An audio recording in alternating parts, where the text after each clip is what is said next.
Assalamu alaikum and good morning, everyone. So today we're going to continue with your topic 26. And just to recap what we did last lesson, basically we've looked at the different rate concentration graph for the zero, first, and second order. You have to be careful with when you are given a graph in the kinetics topic or topic 26, because there are two types of graphs that you can interpret from. If it's rate concentration graph, you want your zero order to have a horizontal line which indicates rate is constant. Regardless of the concentration, your rate is not affected. Whereas for first order, since the rate is directly proportional to the concentration, you would expect to see a straight line that passes through the origin, whereas a second order for your syllabus is a curve. This indicates that an increase in concentration will result in an increase in the rate by the square of that concentration. The next type of graph that you are going to see is the concentration time graph. Now, concentration time graph is the most common graphs that you have seen for rate of reaction, I believe. It is the second way to identify the order of a reaction with respect to a specific reactant. So this is how a concentration time graph would look like for a zero order, first order, and second order. So remembering this is a concentration over time. So whenever you see a decreasing concentration time graph, it indicates the graph of a reactant, okay? Because at the start of a reaction, you have a certain amount of concentration of reactant, and then over time it decreases, whether it goes to zero or it just plateaus onto a flat line. If it was the concentration time graph of a product, it will be the opposite. You start from zero and then it will increase, okay? Now, for the concentration time graph of a zero order, you will notice, you will see that it is a straight line, okay? So the concentration of the reactant is inversely proportional to time. The graph is a straight line going down. So you can see that as the concentration changes and the gradient of a concentration time graph, change in concentration over change in time is the rate. So if you want to find the rate at different points of concentration, whether you're at the start or at the half, since it is a straight line, the gradient or the rate is the same. And that agrees with a zero order, where the change in concentration does not change your rate. Your rate is constant. Whereas as first order, your concentration of reactant decreases with time, and it decreases in a curve, okay? And second order, it also decreases in a curve, but you notice that it is more steep, okay? So first order, it's gentle, it's a steady decrease, whereas in a second order, you can see that it decreases so much in a shorter time, okay? So the concentration of the reactant decreases more steeply with time.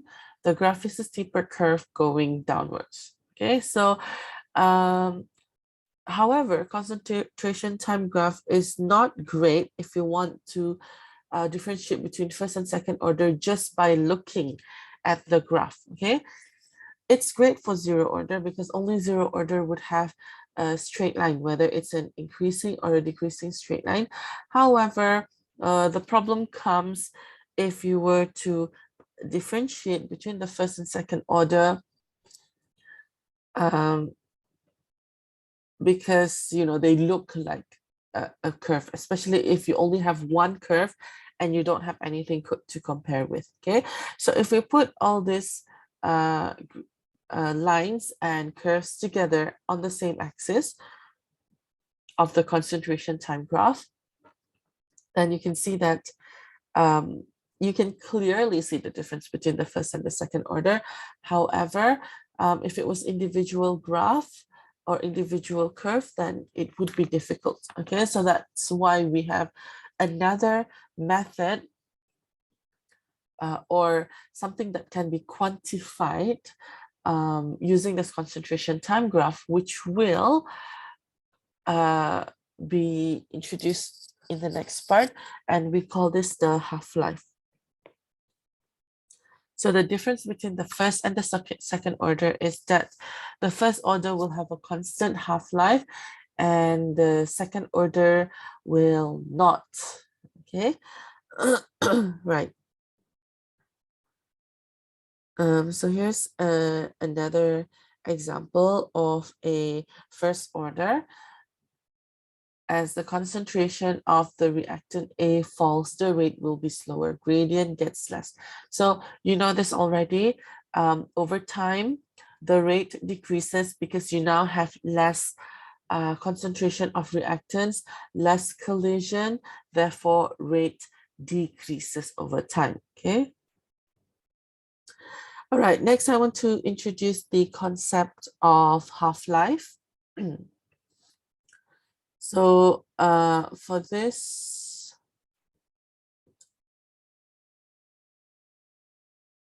okay, the learning objective is to show understanding that the half-life of first order reaction is independent of the concentration.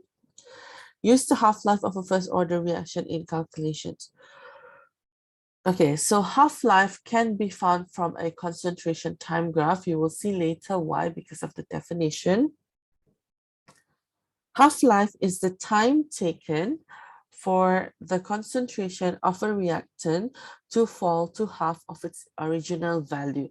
So there are two things that we're talking about here. Okay, it is the time taken, and it is always something that students forget.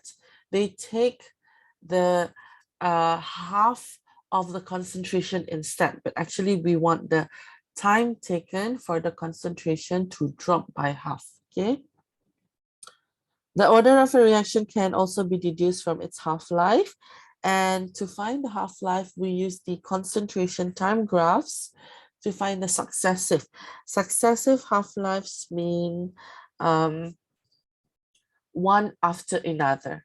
Okay, so you first find the first half-life continuously, followed by the second half-life, third half-life, and so on. So how do we do that? First of all, we need to check that we are looking at the correct graph, which is the concentration time graph. So here is here's how you find the half-life. Okay, so I'll just show it to you without the numbers first. So this is your initial concentration, correct? Okay, and half-life is the time taken for your concentration to drop by half. So I'm going to take this as half of the original value of my concentration, and the time taken, okay, time is on the x-axis, so the time taken, I should be looking at the x-axis. Okay, a common mistake for student is they read off the value on the y-axis. Now on the y-axis is the concentration. The concentration is definitely going down by half, but the one that you're interested in is the x-axis. Okay, so that's your first half-life. Sorry. Your second half-life is now starting from this half mark, okay, half concentration, to go half of that concentration, okay, which is this. All right, so it's difficult to do this without using number, okay? So that means your time starts here, and half of that value is now this part, okay? So this is what we mean by successive. All right, so for zero order, the half-life is decreasing, okay?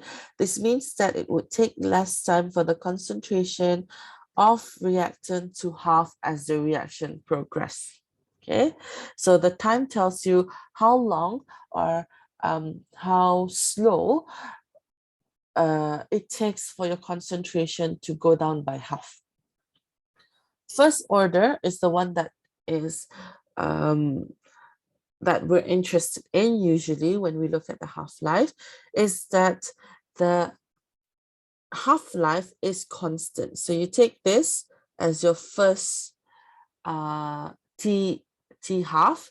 So you go from initial to half of that, and your half-life of the first one is this amount. And then after you're done with that, you take the half mark. Now you go half of that, which is this. So you start your time here and you end your time here. So that is your second half-life, okay? Another common mistake is for students to take this whole thing from 0 to be the second half-life. Of course, that number, if it is a first order, that number will not be the same.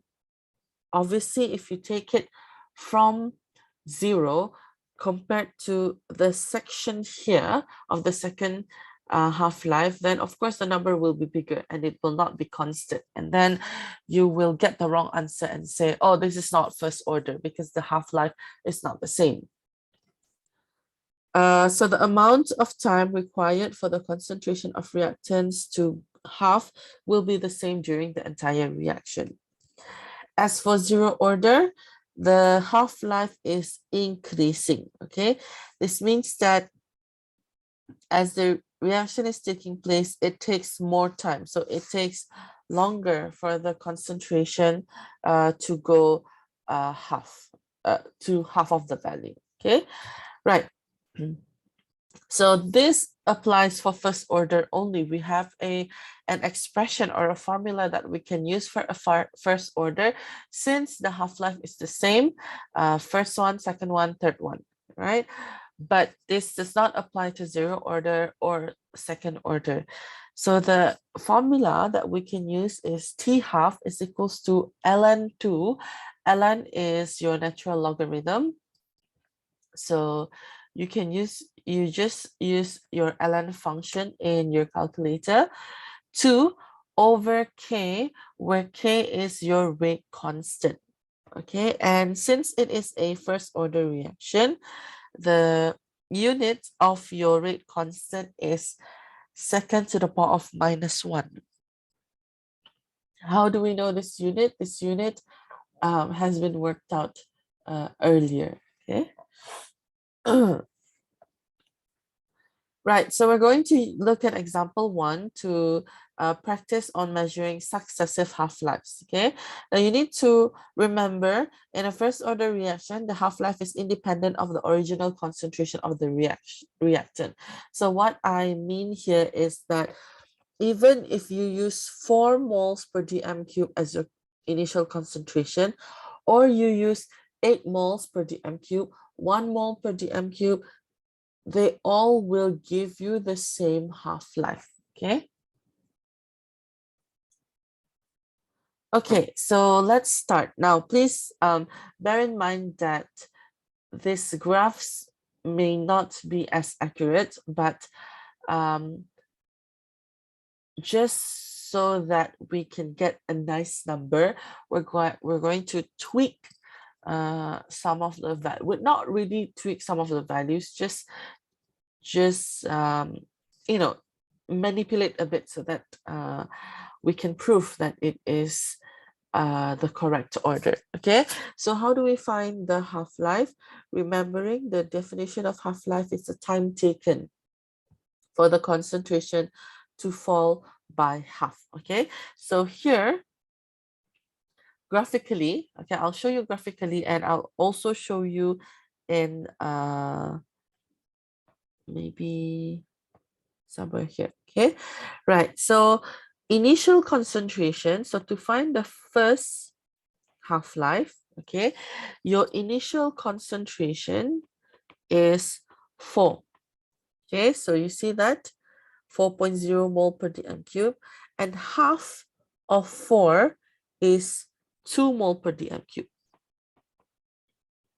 Okay, so that means if I were to draw, so I want my value to be 17, so I will draw it here. Okay. Okay, so that my line is not great. Okay, so that is half. Ayo. Half of the initial concentration.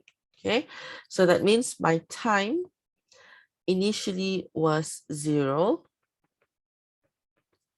and then it is at 17. Okay, so my half-life,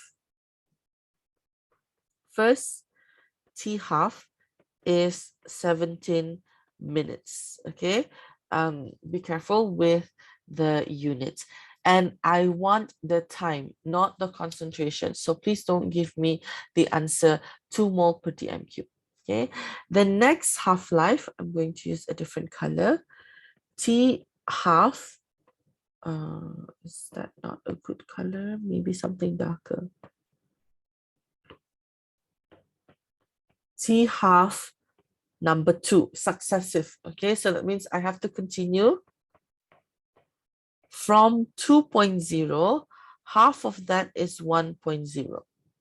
Correct? Okay, so now I would like to draw a line. So imagine I have a line here starting from concentration 2.0 down to 1.0. Okay, so the time is now not 34, but it's actually 34 minus 17. So this is what I mean. Okay, so students are so tempted to think, oh, it's 34 minutes. So the half-life is 34 minutes. Okay, you have to be careful with the time. At at concentration 2.0, the time is 17. And at concentration 1.0, the time is 34. So that means your T half of the second one would be 34 minus 17, which is 17 minutes. Okay, so if I were to label that, this is my T half number 2. This part is my T half number 1. Okay, so let's try another one. Let me just move this first so that we have space. Okay, so it has to be successive. It has to be continuous. I would have to start from T half number 3. I have to start my concentration where I stopped. So I go from 1.0. Half of 1.0 is 0.5. Okay, so that means I have to draw another line here. Okay. Okay. So initially, oh, okay, I know why. Because this line is too long. Okay, I think that should be okay. Okay, so again, initially at concentration 1.0, my time is 34. Okay, so time is 34 at concentration 1.0. At concentration 0.5, my time is 51. Okay, that means my third half-life T half number 3 is again 17 minutes. Okay, it's not 51 minutes. 51 minutes is the time from 0, and that's not what our half-life is. So that's T half number 3. Okay, so actually it doesn't matter where you start as long as you successively decrease the concentration by half. Okay. Right, so what can we conclude here is that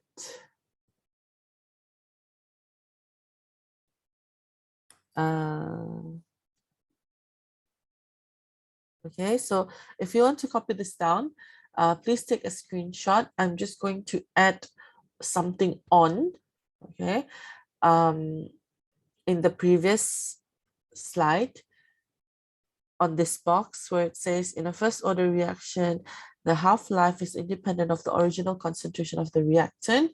You will say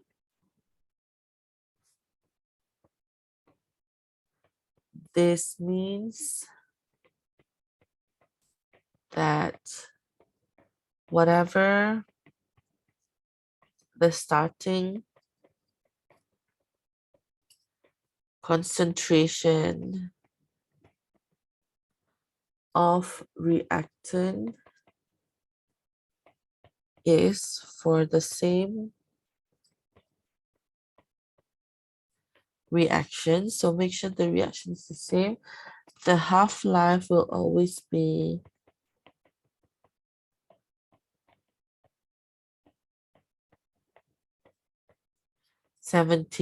roughly 17 minutes. Okay, so actually when finding the half-life, you don't necessarily have to start at 4, but this time we start at 4 because 4 is a nice number. Okay, you can also start from 3, in which case you will take the initial time to be whatever this value is, and half of 3 is 1.5.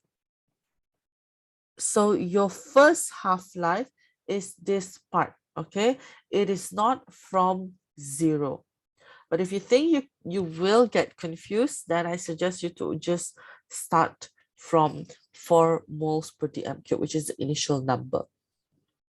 Okay, so please copy this down. And I will move on to the next example. Oh no, we haven't finished this example yet. We will say that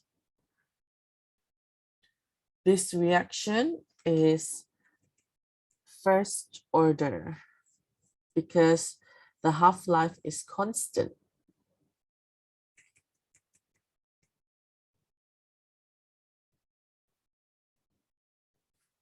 Okay, so since we say that the reaction is first order, the half-life is constant.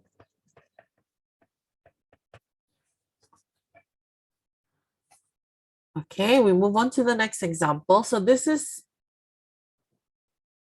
an example where you don't have to start from the initial because the initial is not so nice number. Okay, so that's just okay, so the initial is not a nice number.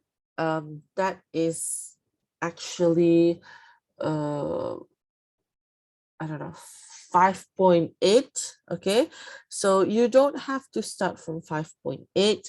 If you want to start from a nice number, we can use 5. Okay, but I'm scared that you will get confused by this, so I am just going to start with 5.8. Okay, so again, this is an example where the graph is not great. Okay, but I just want to show you how to find the half-life, right? So half of 5.8 is 2.9. So it's somewhere here. Again, I'm going to just change my graph a little bit so they can give me a nice number. That is actually, even though it's not, we will just write it as 470. Okay, so the first half-life is 470.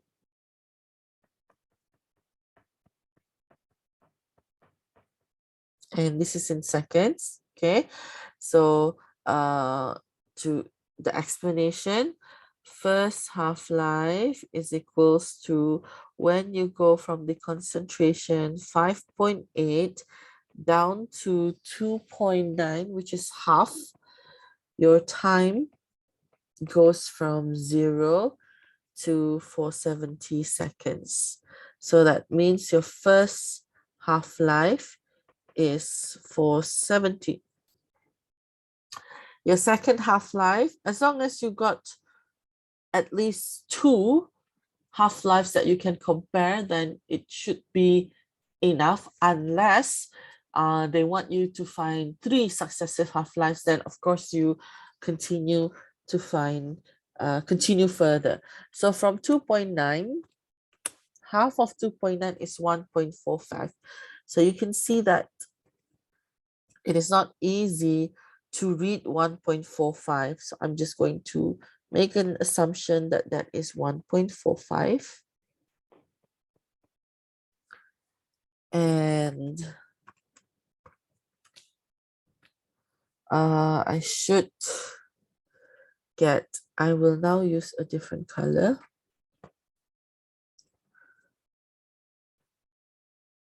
Okay, so oops. So I will make it there. Okay, and that is somewhere around 920, 930. Okay, I'll make it 930 or 920 lah, as in my notes. Okay, so my second half-life is when my concentration goes from 2.9 to half, which is 1.45. This is what it means by successive. Okay, I continue the value, right? From 5.8, I go to 2.9, and then I go to 1.5. And then if I want to go further, I will take the half of 1.45, which is 0.725. Okay, and the time is from 470 to 920. Okay, so that means my second half-life is only that section, which is 450. Okay, so it is slightly different, but this equation is actually a first order. Okay, so that's my second half-life, 450 seconds. Okay, if you don't like to start from 5.8, say you don't like that number, what you can do is, let me just duplicate. How do I duplicate this page?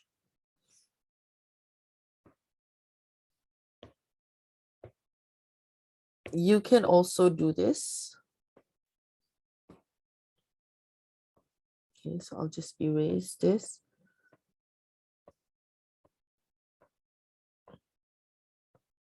Okay, so say you don't want to start from 5.8 because that's not a nice number. Say you want to start from 5. Okay, or from 4. Let's start with 4 because 4 is a nicer number. So at 4 here,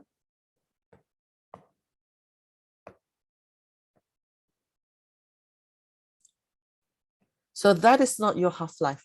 Okay, that is just the starting. So from 4, you go down to 2. Okay, so that's about maybe that's 270 and then 740. Okay, so again, I'm just going to make up the number. That's 270 and that is 740. I know it's a bit off, but I just want to make the numbers nice. 240 to 7, sorry, not that. So I started the concentration from 4 mole per dm cube down to 2 mole per dm cube, and the time is 270 to 740, and I should get my first half-life to be 470 seconds. Okay, so that is my first half-life. Please bear in mind that this is not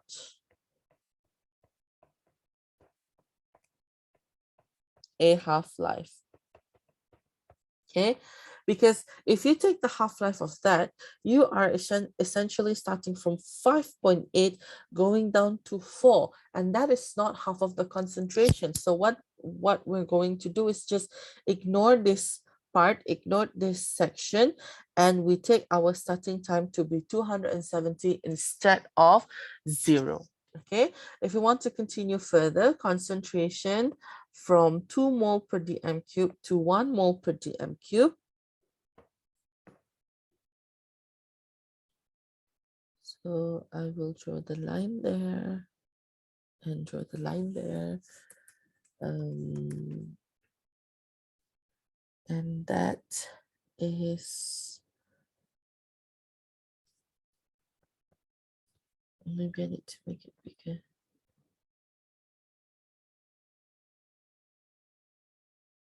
Okay.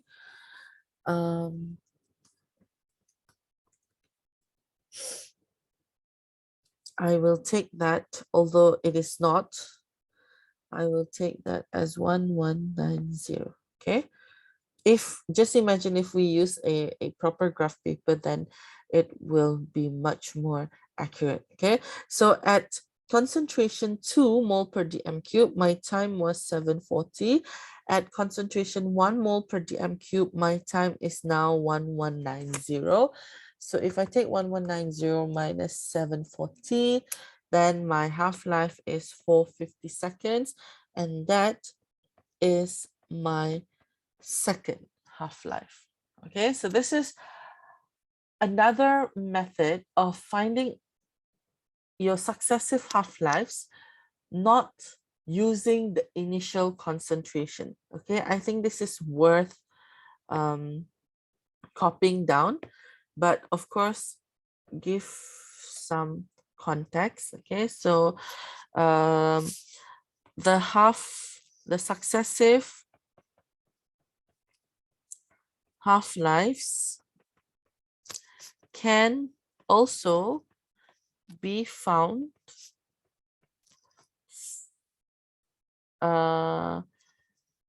using a different starting point, which is not the never mind, I will not, because that sounds confusing. Okay, so instead of starting from 5.8, we can start from 4 moles per dm cube down to 2 moles per dm cube, and so that makes my first half-life. Then my 2 mole per dm cube go down to 1 mole per dm cube, and that's my second half-life. Remember, when reading the half-life, I need to read the x-axis. If you want to go further, you can go from 1 mole per dm cube to 0.5 mole per dm cube, and that is your third half-life. Okay. Okay. So again, the half-life is relatively constant. So this, of course, this reaction is first order. We know that already. Okay. Right. So that is basically what we're doing. They just tabulated it. I have written it down like this.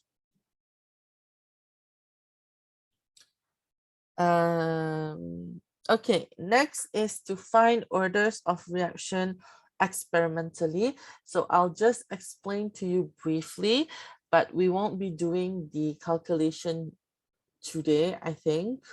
We'll see how it goes, okay? So the learning objective is to deduce the order of a reaction from concentration time graphs or from experimental data relating to the initial rates method and half-life method. Calculate an initial rate using concentration data. Okay. So the third method that we can use is using initial rate data. Now, what is initial rate? Initial rate is the rate at the start of a reaction where it is fastest. It is often obtained by taking the gradient at t equals to 0 of the concentration time graph. So do not get confused. It is not the rate concentration graph. Of course, if you want to find the rate of reaction, you need to find the change in concentration over the change in time. So just always remember the definition and then look at your graph. Does it make sense? Does it match? Does it follow the definition? Okay, so here are two graphs for reactants. Of course, reactants is the concentration decreasing over time. Sorry, the concentration decreasing over time. And this is for product. The concentration is increasing over time. Now you already know at this point that the concentration time graph shows a graph or a curve, which means that it cannot be a zero order, okay? Because a zero order, the concentration time graph of a zero order would be a straight line, okay? Don't get confused. The straight line is the tangent. So this is how you find the initial rate of a reaction. Okay, now the reason why we take the initial rate is because if we change the concentration of a reaction, a reagent, for example, there are many concentrations, right? Here initially, and then after a while, and then here, here, here. Which concentration do we want to take? Okay, to make it standard and easier, well, not necessarily easier, okay, just to make it standard, we take the initial rate, okay, so that as we change our concentration, we restart a new experiment, we know that we can only focus on the initial rate, okay, we don't have to let the reaction proceed until the end, okay, as long as we have a certain amount of data, the one that we're interested in only is the initial part of the graph. Okay, so how can we use the initial concentrations to determine the order of reaction? Normally, to work out the rate equation, we do a series of experiments. That means it's not just one experiment. We have to carry out one, discard, restart with a new set of with a new set of reagents, with a new set of reactants, and a different concentration. And then we find the rate of reaction. Okay, and then we discard this experiment, we restart again with a new experiment, a fresh sample, this time a different concentration again. We let the reaction run, we plot the graph, and then to find the initial rate of reaction. Okay, so we do a set of experiments where the initial concentration of the reactants are changed one at a time. Okay, what it means by one at a time is you try to change the concentration of one reagent at the time. Because if you change two reagents at a time, then you don't know which reagent is causing the effect. Okay, we'll do that later with numbers. Okay, for example, we have a reaction of hydrogen with nitrogen monoxide to form hydrogen with nitrogen gas, right? So usually, I say usually, but not necessarily all the time, most of the time, it is the reactants that we are interested in to put in our rate equation. Okay, but there are cases where sometimes the product is also included in the rate equation. Okay, so there's no strict rules, but when we want to find the initial rate of reaction, of course, we can only change the concentration of the reactants. We can't change the concentration of the products because, well, there's no products formed, right? So how can we find experimentally, how can we find the order with respect to hydrogen? Remember that order is always with respect to one reagent or one reactant. Okay, so if we were to do experiment and we want to know what effect does hydrogen, what effect does changing the concentration of hydrogen has on the rate. Okay, so remember, order depends on how the rate is affected when you change the concentration. That means if we want to know the order, we have to change the concentration of that reactant. First, we focus on hydrogen first, and then we just keep our nitrogen monoxide constant. We don't want to change our nitrogen monoxide. So what we can do is carry out a few experiments that changes the concentration of the hydrogen gas so that we can find the initial rate of each experiment. Okay, but we have to make sure that the concentration of nitrogen monoxide stays constant because you don't want to change two things. It's enough to do two experiments. Okay, so here's an example where I carry out my first experiment starting with 0.0250 mole per dm cube of hydrogen, and my nitrogen monoxide is at 0.0125 mole per dm cube. And then I found my initial rate of this reaction, experiment number one, to be 4.38. Okay, great. The initial rate is usually found from the tangent at t equals to 0. Okay, I have to study this experiment one, plot the concentration against time, but I only need the tangent or the gradient at t equals to 0. Okay, done. Experiment one done. I discard experiment one. I now carry out a new experiment. This time, my concentration of hydrogen, I have increased it. I have doubled it. All right.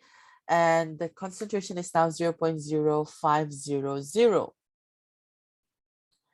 So you can see that the concentration of my hydrogen is doubled. So you would expect, well, it depends again on whether hydrogen is 0, first or second order. So you can see that my rate of reaction, initial rate, is also changing. Okay, but I have to make sure that the concentration of nitrogen monoxide stays constant. So in the second experiment, what I did is I've only doubled the concentration of hydrogen whilst keeping the concentration of nitrogen monoxide constant. Okay, so what happens is that when I double the concentration of my hydrogen, okay, so going from 0.025 to 0.05, that's times 2. Okay, so there's no change to my NO, so that means I cannot say anything. I'm not studying about NO, but my rate is now, take the bigger number, 8.76 divided by 4.38. this is also increasing by 2. So what can we conclude from here? If concentration increases by 2 and the rate increases by 2, it's directly proportional. This suggests that hydrogen is first order. Okay, I cannot say anything about NO because I have not changed the concentration of NO. Okay, so from these two experiments, experiment 1 and 2, maybe I use black. Experiment 1 and 2 suggests that hydrogen is first order. Okay, for the reason that the concentration doubles, the rate doubles as well. Okay, next, I now want to know the order for nitrogen monoxide. Okay, so what I can do is I change the concentration of nitrogen monoxide and then study the initial rate. Okay, so first experiment, I use 0.0250 mole per dm cube of hydrogen. And then my nitrogen monoxide, I use 0.0125. I record the concentration over time, but I only take the initial rate of reaction, which is 4.38. Okay. I think that's the same. Yeah. Next, experiment number 2 is I keep the concentration of my hydrogen constant because I do not want to study about hydrogen this time. I want to study about nitrogen monoxide. Okay, and I double. Okay, 0.025 divided by 0.0125. That is an increase in 2. That is times 2. Okay, so I want to know what is the effect on the rate if I increase or if I double concentration of NO by 2. So I take 17.52 divided by 4.38. So that is a fold, that is an increase in 4. Remember, my increase in concentration is 2, but the increase of my rate is 2 square, which is 4. So this suggests that the order of reaction with respect to nitrogen monoxide is second order, because as I increase the concentration, as I double the concentration, the rate increased by the square of the concentration. Okay, so I would say the order is second order with respect to nitrogen monoxide as concentration of NO doubles, the rate goes up by 4, which is 2 square. Okay, 2 square is the square of the concentration. Okay, we increase concentration by 2, the rate goes up by 2 square. So that's the kind of calculation that you would do, okay, in this topic when you're not provided with the graph. Okay, so it is important to understand that if you want to study the order with respect to that particular reagent, you only change that reagent, okay, and keeping the others constant. So here's an example, example 1, where they use a generic example first. Okay, just a general example, A plus B plus 2C to form D plus 2E. And then they give us the different experiments and then they give us the rate. So what we have to do is to find the order. based on the given data. Okay, so usually rate that is given here is the initial rate of reaction. Now, even though I mentioned that ideally you want to change one reagent at a time, okay, so for example, yeah, experiment 1 and 2, you keep the B constant, you keep the C constant, but you change A. So that means this experiment 1 and 2 can help you identify the order with respect to A. Okay, that's the easiest one. But of course, you also have, it is possible to change both reactants. Okay, it's possible to change the concentration of both reactants. For example, okay, if you look at 1 and 2, right, the concentration of Y is constant, the concentration of X is doubled. Okay, that's fine. But if you want to study Y, the only possible option for you is experiment 1 and 3, because only at 1 and 3 that your concentration of Y is changed, is doubled. However, can you see that X is also changed as well by a factor of 4? So this is where a little bit of complication, but not so much. If you understand the idea, then you should be able to work out the order of reaction. And this is what we call the combined effect, okay? Because it combines the effect of increasing X and increasing Y. Okay, so that is all for today. Tomorrow we will do the calculations. I don't want to start the example 1 because I think it will be rushing. So don't forget to fill in the Microsoft form, okay? And that will be your attendance for today. Okay, Assalamualaikum, and thank you everyone.